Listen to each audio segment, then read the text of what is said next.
Estamos siguiendo un estudio en el libro de Miqueas. El libro de Miqueas, así que vamos a leer algunos versículos.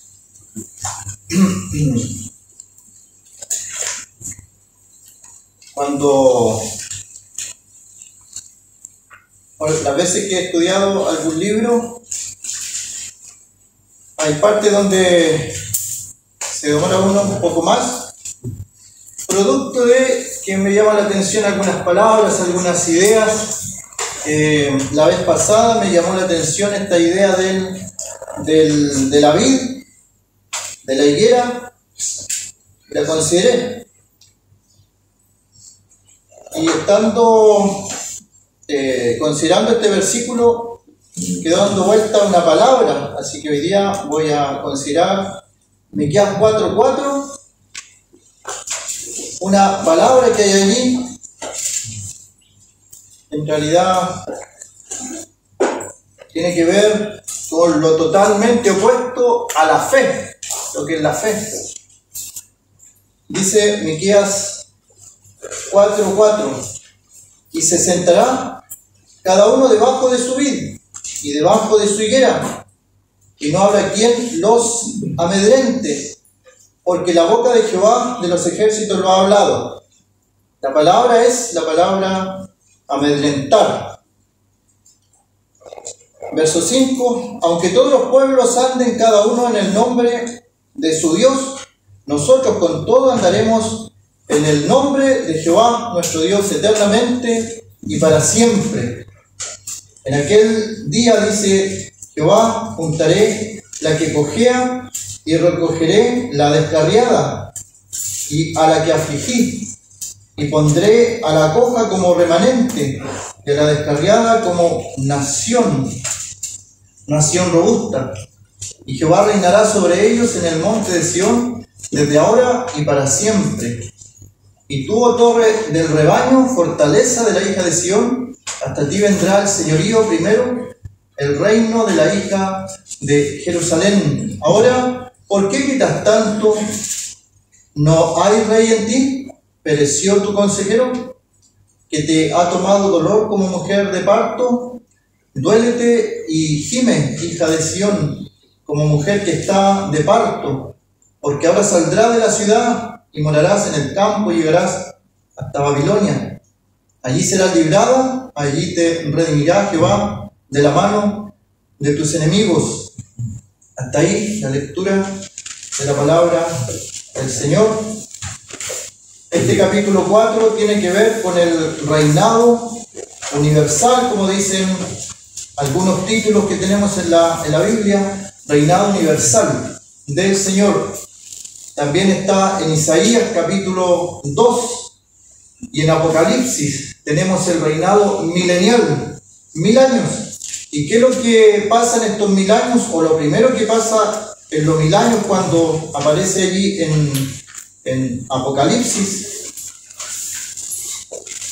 porque son 1000 años literales, va a acontecer esto literalmente, no es figurativo.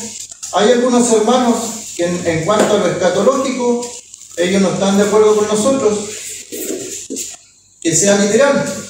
En lo personal también creo que es literal.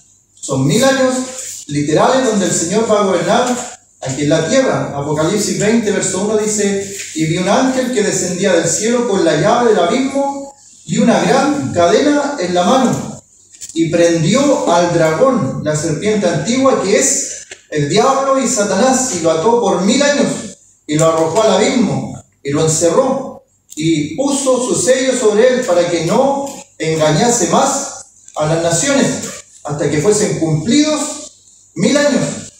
Después de esto debe ser desatado por un poco de tiempo. Si uno lee, lo más lógico es que sea literal, esos 1000 años. Y tenemos también que el personaje Satanás es un ser real, no es un ser ficticio o mitológico, como el mundo cree eso.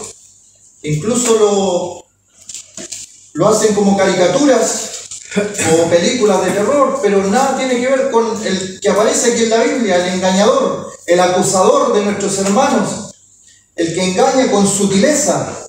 Ese Satanás va a estar 1000 años atado y va a ser echado al abismo por 1000 años y no va a molestar, no va a tener su campo de acción aquí en la tierra. Por lo tanto, podemos entender que acá en Miqueas 4 aparece que cada uno va a estar tranquilo debajo de su higuera y no habrá quien los amedrente, porque la boca de Jehová de los ejércitos lo ha hablado.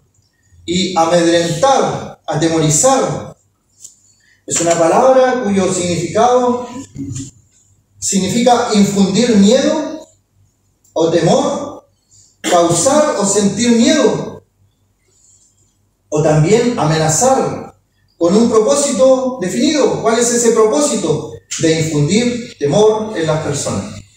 Ahora, si Satanás está prisionero, está preso, está atado 1000 años, en ese periodo de 1000 años que nos cuenta Miqueas, la gente va a estar tranquila y no la va a amedrentar nadie.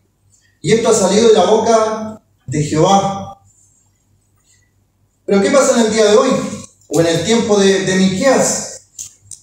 Ellos sí se sentían amedrentados, atemorizados, amenazados. Ellos veían a su alrededor y, por ejemplo, en las instituciones que uno más puede confiar, instituciones de justicia, y lo mismo pasa hoy día. Son instituciones que uno podría decir, bueno, si tengo un problema, voy con toda confianza a esas instituciones para que solucionen algo. Pero los israelitas no veían esto. Los israelitas y los tribunales de justicia que tenían ellos estaban corrompidos. Se había aceptado el cohecho, se pasaba plata debajo de la mesa para que se arreglaran los asuntos legales. ¿Y acaso nuestra sociedad, en la que vivimos cada vez más, no se está corrompiendo? Todo está corrupto. Podríamos utilizar la palabra incluso podrido, que se ve incluso una apariencia todavía como que está todo en aparente normalidad, pero si uno escarbara un poquito, como ha pasado, si uno escucha o ve las noticias, escarba un poquito solamente y se encuentra la tremenda pudrición detrás de las instituciones que tanto confiamos. ¿En quién podemos entonces encontrar ayuda, consuelo? Solamente en Dios. En ese tiempo del milenio, del reinado universal del Señor, el problema de Satanás será solucionado atando a Satanás por 1000 años. Así que la gente obviamente no va a tener este inconveniente de Satanás, pero va a quedar la naturaleza humana, que también es complicada para nosotros en el día de hoy. Imaginémonos que no estuviera Satanás. Queda todavía el yo, queda todavía la carne, queda todavía la vieja naturaleza y queda el mundo, porque el creyente tiene tres enemigos, Así que si estuviera atado Satanás en el día de hoy, o no estuviera, queda el mundo, y el más peligroso, dicen algunos hermanos que comentan respecto a este tema, el más peligroso dicen que es uno mismo, la carne, la vieja naturaleza. No habrá quien los amedrente. Y este temor, que obviamente en la antigüedad existía, en el día de hoy existe y existirá, es un arma del enemigo, es un arma de Satanás. El enemigo Satanás emplea esta arma, es una de las que más le resulta. Es un arma de Satanás, del enemigo. Y en la antigüedad también los israelitas tenían, como dice allí, no habrá quien los amedrente, porque la boca de Jehová de los ejércitos lo ha hablado. La palabra del Señor, estampada en la Biblia, para los judíos, la Torá, el Antiguo Testamento, le dejaba una provisión de alimento espiritual para enfrentar este miedo, este temor, el amedrentamiento. Satanás infunde miedo, temor amenaza con propósito incluso de que nosotros sintamos temor. Y el temor paraliza, el temor nos frena en varias cosas que queremos hacer en lo espiritual. El enemigo utiliza el temor. Por eso es que Pablo tiene que decir que Dios no nos ha dado espíritu de cobardía. El espíritu de cobardía o el espíritu de temor o este espíritu que infunde temor en los creyentes, obviamente no es de Dios. Dios no nos ha dado espíritu de cobardía.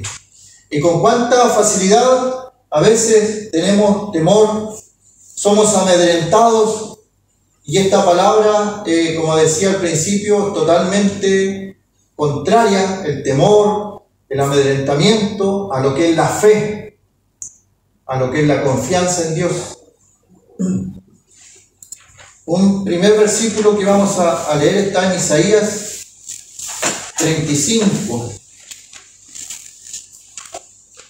Y cada uno de nosotros obviamente puede preguntarse cómo está en este asunto del temor, del amedrentamiento, de combatirlo, de enfrentarlo, de dar la pelea para que no cause daño a nuestra vida espiritual y obviamente a la congregación. El temor. Dice Isaías 35, también habla del futuro glorioso de Sión, de Israel. El versículo 3, fortalecer las manos cansadas, afirmar las rodillas endebles. Verso 4, decir a los de corazón apocado. Y la versión Reina Valera contemporánea, esa parte donde dice corazón apocado, dice corazón amedrentado. Corazón amedrentado. Decir a los de corazón amedrentado. Si en el milenio no va a existir quien amedrente, porque Satanás va a estar atado 1000 años y no va a haber este miedo, este temor. En la antigüedad y en el día de hoy Dios ha dejado su palabra para que podamos también disfrutar este privilegio que es no temer al enemigo, al maligno. Resistid al diablo y huirá de vosotros. El mundo le tiene miedo. A veces la gente se asusta con películas de terror o de lo paranormal o cosas por el estilo de fantasmas y esas cosas. Pero el creyente dentro suyo tiene a alguien que es superior al que está en el mundo.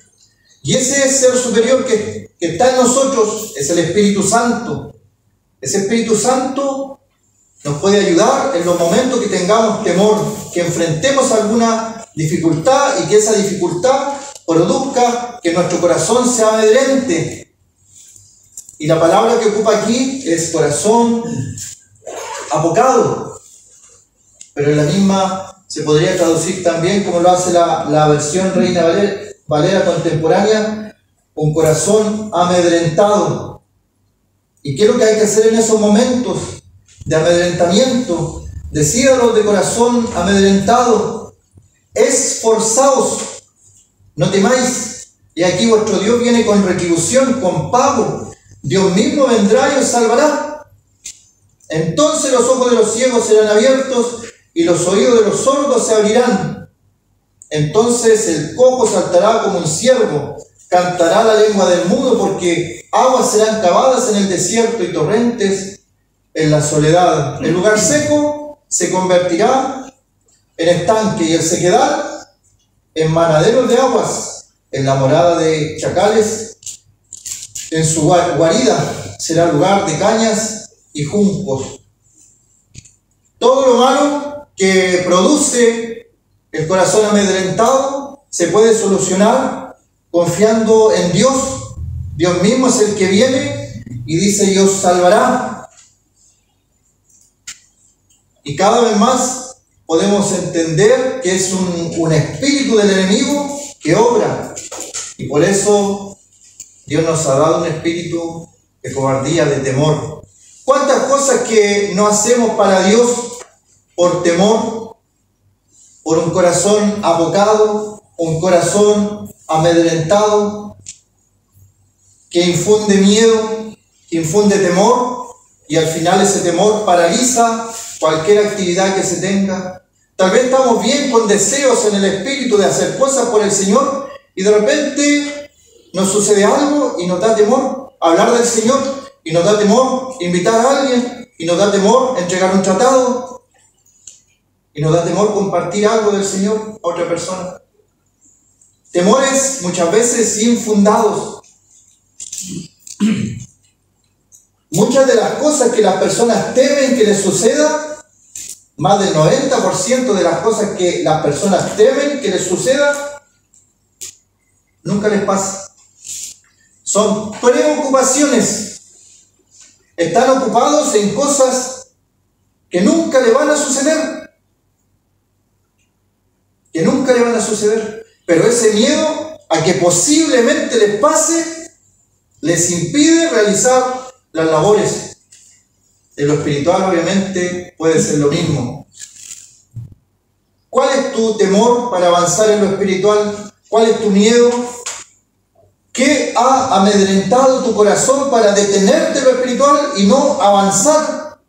Y podríamos utilizar la frase ahí, avanzar en fe, porque la fe es todo lo contrario al amedrentamiento, al temor, al miedo. Fortalece las manos cansadas, afirma las rodillas, decídalo de corazón apocado, esforzaos, no temáis. Y la palabra que aparece allí, la primera, esforzaos, ahí es donde tenemos que enfocarnos nosotros. ¿Merece un esfuerzo de nosotros? Obviamente que sí. Nada en lo espiritual, aparte de la salvación, es automático. Se nos invita, por ejemplo, a ponernos la armadura de Dios. Es un esfuerzo. Es un esfuerzo. No es automático. No nos levantamos en la mañana y la armadura de Dios ya se puso, ¿no? Es un esfuerzo diario. Es un esfuerzo abrir la palabra de Dios y leerla y meditarla. Es un esfuerzo levantarse y orar. O al mediodía o en la tarde.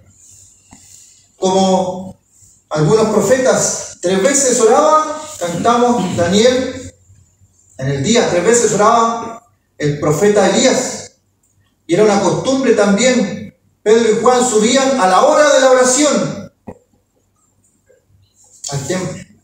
Se esforzaron, partieron a la hora de la oración y subieron a orar. Es un esfuerzo romper con este enemigo que nos hace tanto daño, que es corazón apocado, el corazón amedrentado. Y luego dice, no temáis, porque el temor es el que nos paraliza. Y aquí que vuestro Dios viene con retribución, con pago. Vuestro Dios viene y nos salvará. Los ciegos se abren los ojos. Los oídos de los sordos se abrirán. El cojo saltará como un ciervo. Cantará la lengua del mudo. O sea, todo lo malo, cuando interviene Dios, se cambia. Y esto obviamente en un futuro, como dice el título aquí de Isaías 35, el futuro glorioso de Sion, en ese tiempo habrá sanidad, habrá una planta que dará sanidad a las naciones. Disfrutaremos en ese tiempo sanidad. La iglesia también estará en el milenio. Y habrá sanidad, habrá una planta. Como decía la otra vez, este es un gobierno terrenal del Señor y va a tener ese ministerio de salud y todas las personas van a estar sanas con este fruto. Van a tener una larga vida. Todo lo malo que pueda infundir este temor y estar cansados, fatigados, porque todo eso produce el temor, se puede romper con un esfuerzo y poner la mirada en el Señor. Poner la mirada en el Señor. Tal vez la primera intención cuando viene el temor o algún problema o alguna circunstancia mala que enfrentamos es tratar de arreglarla nosotros por nuestros propios medios. Pero el otro camino que muestra el Señor es poner la mirada en Él y Él va ordenando la cosa, arreglando de a poco. Otro texto que también nos invita a ver eso en Crónicas. En Segunda de Crónicas, el capítulo 20.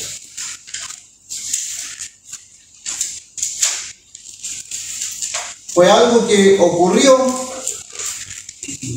Estos hombres vieron sangre, vieron espadas, vieron ciudades destruidas, pero nosotros lo podemos aplicar, hacer una aplicación a lo espiritual. Segunda de Crónicas 20.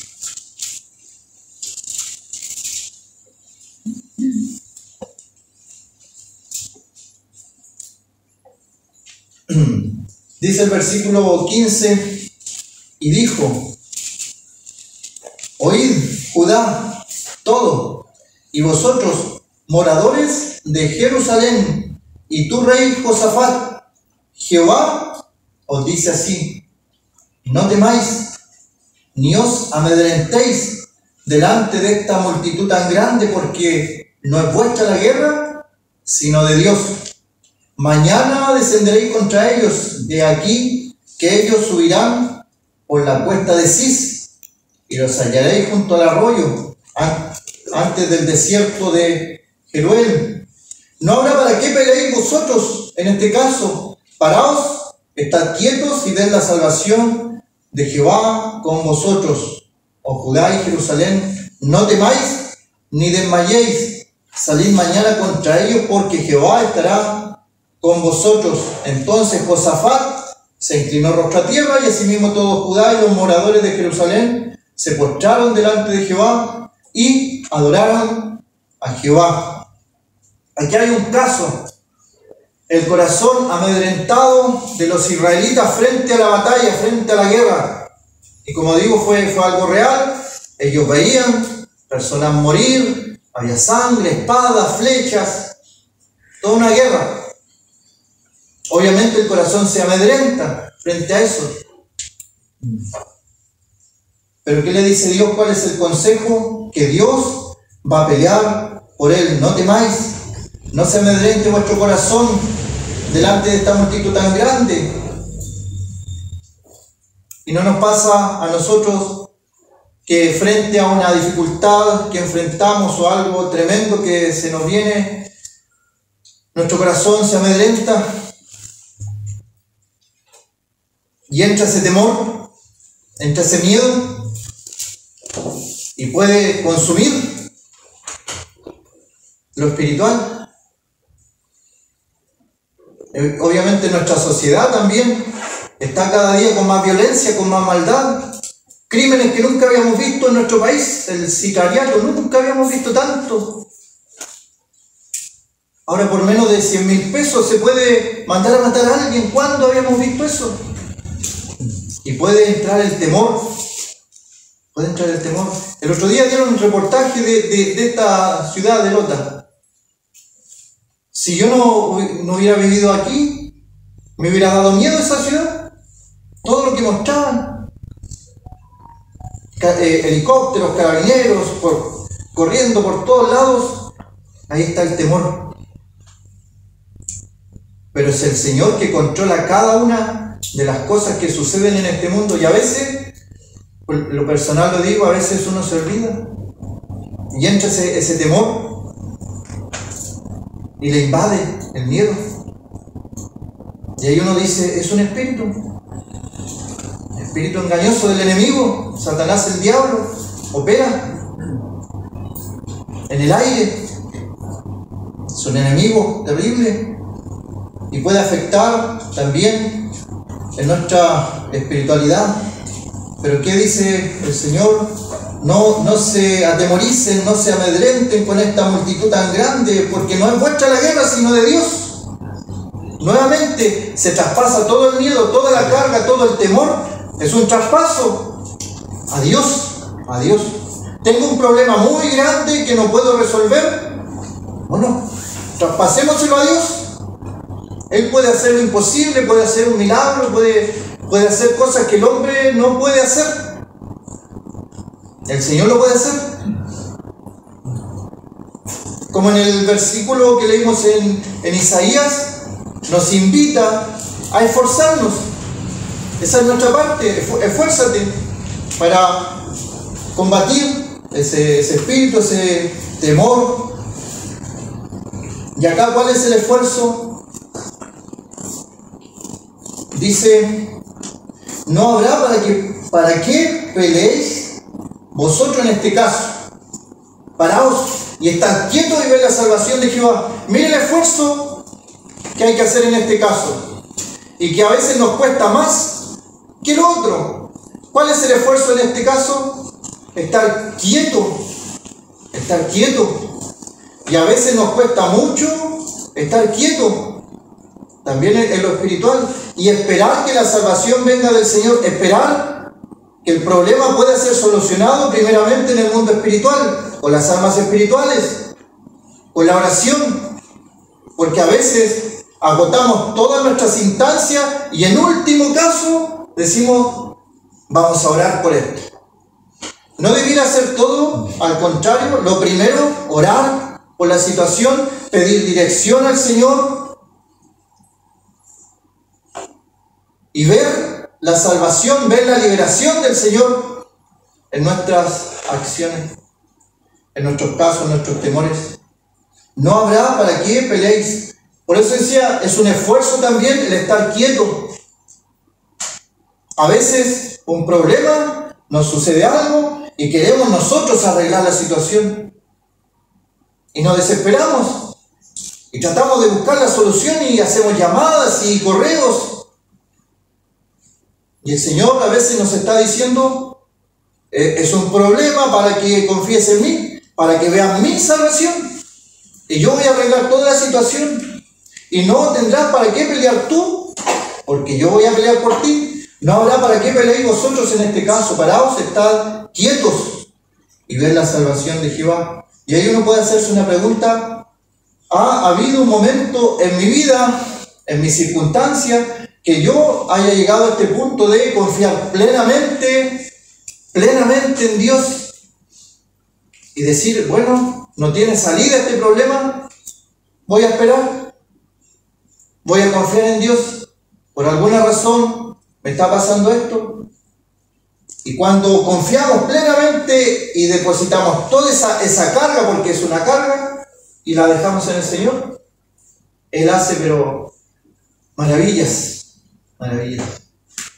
En el caso del pueblo de Israel, cuando venía en el desierto y el punto de quiebre es que todo estaba mal. Al frente tenían el mar, a los lados tenían unas murallas que hoy día se han encontrado ahí, los arqueólogos han identificado el lugar posible donde cruzaron. 2 murallas a los lados, un callejón sin salida. Y por detrás venían los egipcios y adelante estaba el mar. Dios a veces nos lleva a un lugar donde no tenemos salida, donde pensamos y miramos alrededor y decimos, ¿quién puede ayudar? Y ahí entonces entendemos al profeta, ¿de dónde vendrá mi socorro? Mi socorro viene de Jehová, que hizo los cielos y la tierra. Y podemos experimentar en esos casos la salvación del Señor. Y podemos ver quietamente, en quietud, que Dios es el que soluciona todos los problemas y que nos abre puertas y ventanas y todo, y de par en par nos abre, y la solución el Señor. Y podemos decir, el Señor lo hizo, el Señor lo hizo. Pero a veces nos perdemos ese privilegio, como decía, por tratar de nosotros ayudar a Dios en la situación. No podíamos tener hijos, dijo Abraham pensando, pero Dios le dijo que iba a ser como las estrellas del cielo. Y aparece la esposa ahí, toma a mi sierva. No esperó. Se fija, no esperó en la quietud, no esperó en la oración, no esperó en la dirección del Señor. Se adelantó, quiso ayudar y la sacó peor. Toma a mi sierva. tengan un hijo y va a ser como si fuera mío. Pero ese no era el plan de Dios. Se apuró y no pudo ver la salvación del Señor, y después trajo tragedia.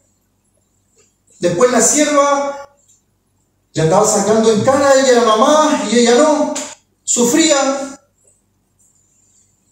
Después hubo pelea entre hermanos.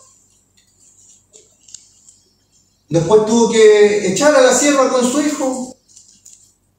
Y todo por no esperar para ver la salvación del Señor. Paraos, estad quietos y ved la salvación de Jehová con vosotros. No temáis ni desmayéis. Salid mañana contra ellos, porque Jehová estará con vosotros. Son órdenes sencillas, son mandamientos básicos, y a veces nosotros los dejamos de lado pensando que nuestra idea, nuestro plan, es mejor que el plan de Dios, o nuestra idea es mejor que lo que a Dios se le ocurrió. Imagínense, decirlo así, obviamente uno dice, no, Dios sabe más, pero en el momento que nos afecta la circunstancia, hacemos todo lo contrario. Por eso hay que estar firme. Y aquí, obviamente, el esfuerzo, ellos salieron a la guerra, salieron a la batalla, salir mañana contra ellos, pero tienen la esperanza, la seguridad de que Dios está con ellos, Dios iba a estar con ellos. Y obviamente ganaron. ¿Qué vino después? Se inclina el rostro Josafat en adoración a Jehová, se postraron a Jehová y adoraron a Jehová. No temáis, se repite nuevamente, ni se amedrente su corazón. En el Nuevo Testamento tenemos esta palabra también de amedrentar, y nuevamente tiene que ver con la fe. En Marcos, cuando van los discípulos navegando, Marcos 4, Jesús calma la tempestad. Marcos 4, 35 comienza el relato. Marcos 4, 37 dice, se levantó una gran tempestad de viento, echaba las olas en la barca de tal manera que ya se anegaba. Y él, el Señor, estaba en la popa durmiendo sobre un cabezal, y le despertaron. Le dijeron, maestro, ¿no tienes cuidado que perecemos? Esa es nuestra actitud frente a una situación, a una tribulación. Decirle al Señor, ¿acaso no te da cuidado lo que estamos pasando, lo que estamos atravesando? ¿No tienes preocupación por nosotros, Señor? Qué ingenuos somos a veces pensar que Dios se le olvidó algo. Dice el 39, levantándose el Señor reprende al viento y le dice al mar, calla, enmudece, y cesó el viento y se hizo grande bonanza. Pero aquí viene lo que le dice el Señor, ¿por qué estáis así amedrentados? ¿Por qué estáis así amedrentados? Frente a una dificultad, frente a un temor, frente a una situación que nos causa pánico, ¿por qué se amedrenta nuestro corazón? Y la segunda pregunta que le hace allí, ¿cómo no tenéis fe? Se fija que está relacionada el amedrentamiento de corazón, y todo lo contrario es la fe. La fe. Entonces, Satanás, ¿cómo va a combatir nuestra fe? ¿Cómo va a hacer que nuestra fe se disminuya? Que nuestra fe no tenga efecto en las cosas que estamos pidiendo a lo mejor. Va a utilizar el miedo, va a utilizar el temor, va a infundir este temor o hacernos sentir miedo o amenazas sobre nuestro espíritu para que sintamos este miedo, este temor, este amedrentamiento. ¿Cómo no tenéis fe? ¿Por qué estáis así amedrentados? Entonces temieron con gran temor y se decían el uno al otro, ¿quién es este que aún el viento y el mar le obedecen?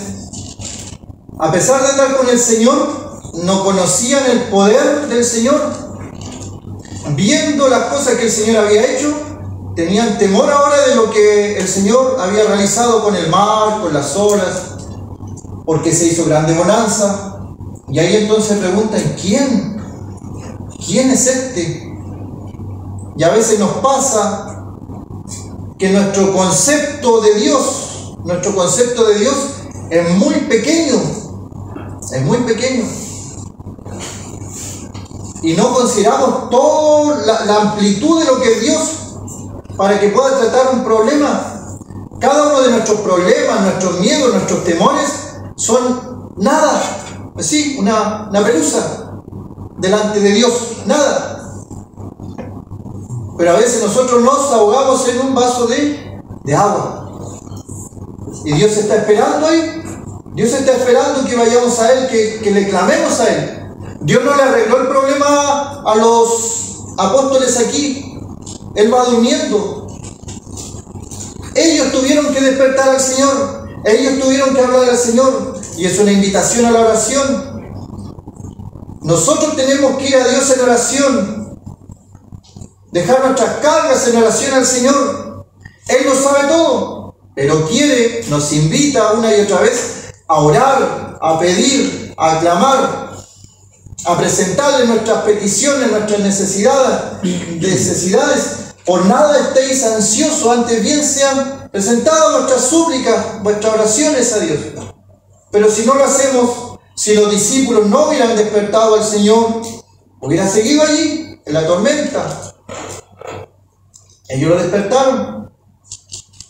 Y el Señor, en un momento, en un instante, cambia toda la situación. Nuevamente vemos ahí, cuando el Señor interviene, cuando el Señor está en la situación y lo ponemos a Él en medio, todo cambia, todo cambia.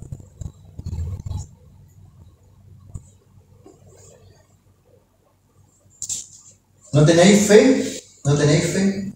Podemos preguntarnos cada uno de nosotros, ¿tenemos fe? ¿Cómo yo sé que tengo fe? Puedo decir, yo tengo fe porque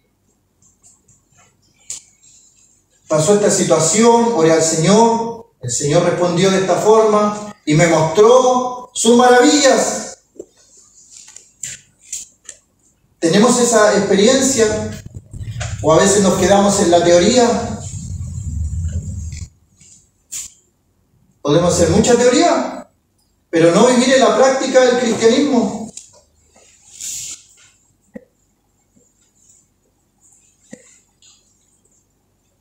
¿Hará el Señor alguna cosa milagrosa en el día de hoy? Obviamente que sí, la hace, la está haciendo, en muchas partes del mundo la está haciendo. Entonces uno dice, ¿y por qué no experimentamos más de eso? ¿No será porque no despertamos al Señor en la barca que vamos y tratamos de sufrir nuestras dificultades y problemas solos nosotros, sin necesidad de hablarle al Señor? Clama a mí, dice el Señor, y yo responderé. Te mostraré cosas grandes y ocultas que tú no conoces. Pero no estamos clamando, no estamos pidiendo.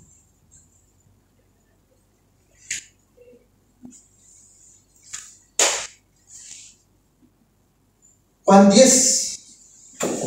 Juan 10.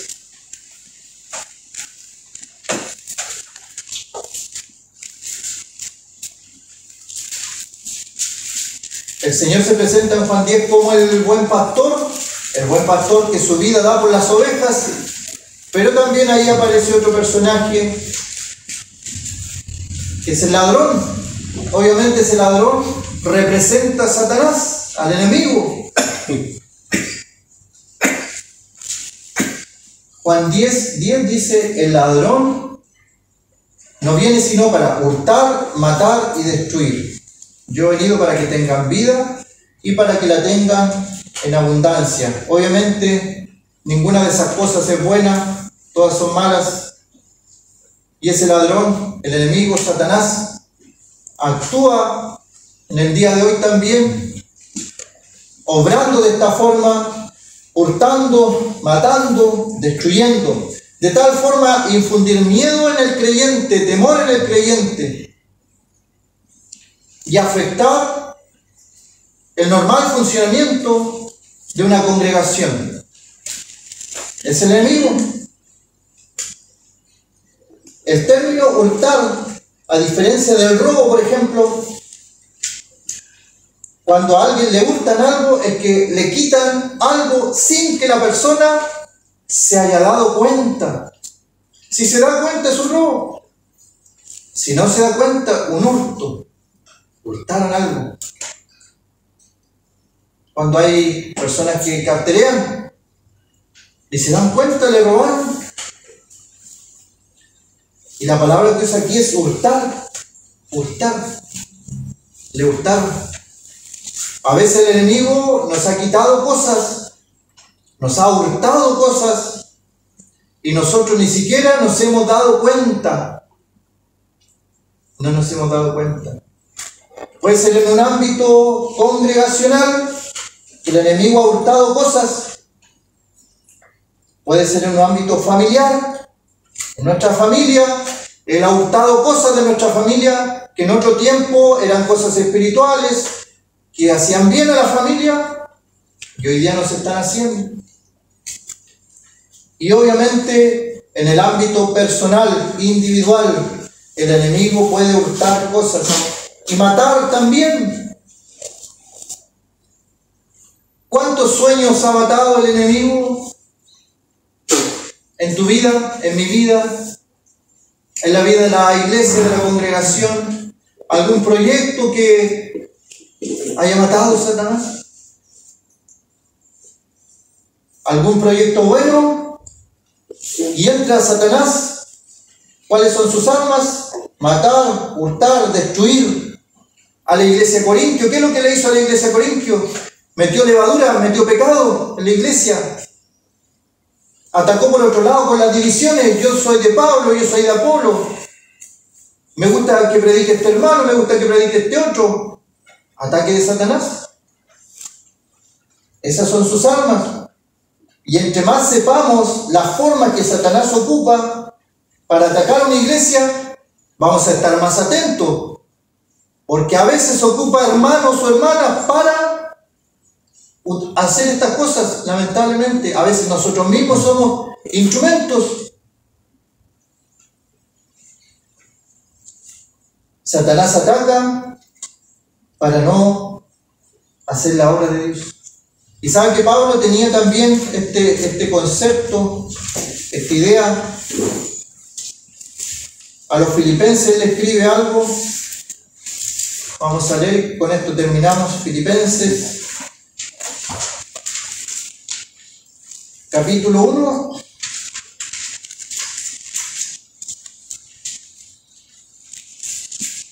Viene hablando en Filipenses de la vida cristiana. Para mí el vivir en Cristo, dice en el verso 21, para que abunde vuestra gloria de mí en Cristo Jesús por mi presencia otra vez entre vosotros. Está hablando del ministerio en el verso 26. Aquí está el verso 27. Dice: solamente que os comportéis como es digno del evangelio, de la buena noticia de Cristo, para que, o sea que vaya a veros, o que esté ausente, oiga de vosotros, que estáis firmes en un mismo espíritu. Eso es todo lo contrario a división. Combatiendo unánimes, todos unánimes, por la fe del evangelio, de la buena noticia, y en nada intimidados por los que se oponen. Ahí la palabra intimidados en algunas traducciones también se dice, y en nada amedrentados, y en nada amedrentados por los que se oponen. Pensamos que cuando se va a hacer algo para el Señor, se va a predicar, entregar tratados, salir a predicar, pensamos que no va a haber conflicto.